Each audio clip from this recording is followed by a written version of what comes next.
Sepak terjang Bakri dalam merampok uang negara dan Jiwasraya. Kaitannya dengan Cikeas, ditulis oleh Niha Alif di siwa.com. Nama Bakri akhir-akhir ini kembali mencuat dalam skandal perampokan di Jiwasraya yang merugikan negara senilai 4T lebih.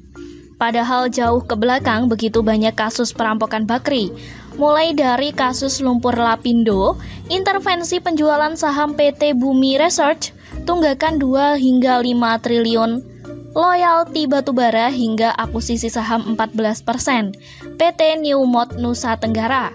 Semuanya terjadi di era SBY. Begitu sayangnya SBY hingga mendepak Sri Mulyani yang dianggap mengganggu bisnis Bakri. Apa yang telah dilakukan Sri Mulyani hingga Bakri geram? Dan apa kaitannya antara Bakri dan juga Cikeas? Pertama, kasus lumpur Lapindo. PT Lapindo atau pemegang saham terbesar adalah Bakri Family telah melakukan kesalahan dalam prosedur pengoboran yang menyebabkan terjadinya semburan lumpur. Hal ini juga didukung oleh audit BPK, maka pihak yang bertanggung jawab adalah PT Lapindo Brantas sebagaimana diatur dalam UU 23/1997 dan PP 27/1999. Tapi oleh SBY malah dikeluarkan Perpres 14 tahun 7, Jo Perpres 48/2008 yang mana pemerintah dengan anggaran rakyat mengambil bagian membantu penanganan biaya lumpur Lapindo. Dalam kurun 3 tahun 2007 hingga 2009, 795 miliar APBN dikucurkan untuk membantu kelalaian pengeboran Lapindo. Rinciannya sebagai berikut: 114 miliar pada 2007, 513 miliar pada 2008, dan 168 miliar pada 2009.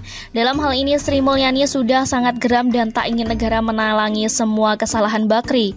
Kini di era Jokowi, Sri Mulyani terus-menerus menagih sisa hutang 777 miliar.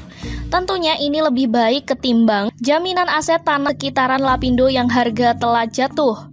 Dari sini perang dingin Bakri versus Sri Mulyani telah terjadi. Kedua, kasus penjualan PT Bumi Research pada Oktober 2008 silam.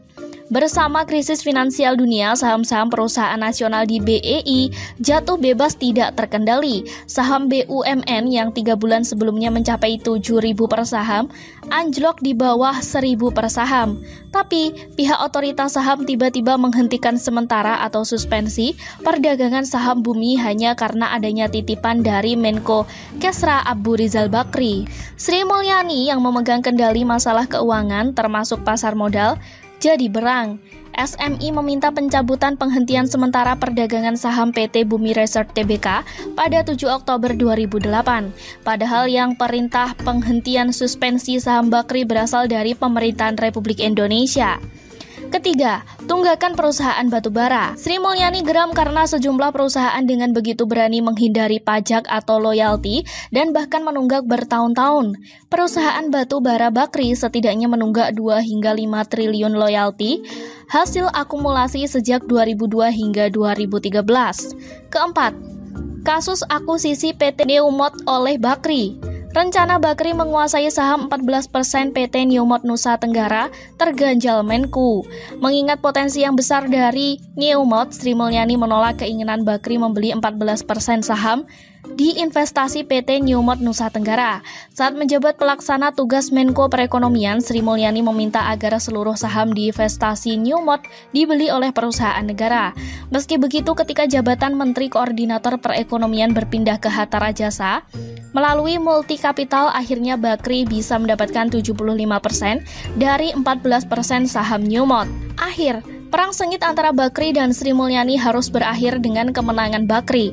Sri Mulyani harus terdepak dari kabinet karena majikannya, waktu itu SBY, lebih sayang ke Bakri. Ini semua tak lepas dari politik balas budi karena Bakri menjadi penyumbang dana kampanye besar baginya. Ketergantungan SBY pada konglomerat Bakri tidak hanya berhenti pada periode 2004 hingga 2019. Pada Pilpres Juli 2009 lalu, pasangan SBY Budiono kembali mendapat dukungan dana dari keluarga Bakri. Bakri melalui anaknya Anindya Bakri menjadi salah satu donatur kakap bagi pasangan SBY Budiono. Kini kita berharap di era Jokowi mafia hitam dari klan Bakery bisa diseret ke muka hukum. Apalagi selama ini Bakery dan media terang-terangan sesekali mengolok pemerintahan Jokowi. Tunggu apa lagi? Skandal Jiwasraya harus bisa digunakan untuk mengungkap bobrok Bakri. Kalau perlu, mengusut keterlibatan Cikeas yang selalu mendapat kucuran dan juga kampanye dari Bakri. Nantinya ini akan menjadi cerita senjata makan tuan.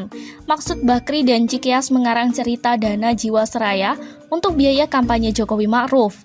Yang ada malah membongkar dana kampanye SBY dari Bakri. Semoga para penegak hukum bisa masuk angin dalam menangani kasus Jiwasraya.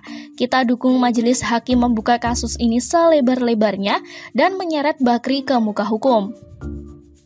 Sekian dulu berita hari ini. Jangan lupa di like, komen, dan subscribe agar Anda tidak ketinggalan informasi menarik dan terupdate lainnya dari channel Daily.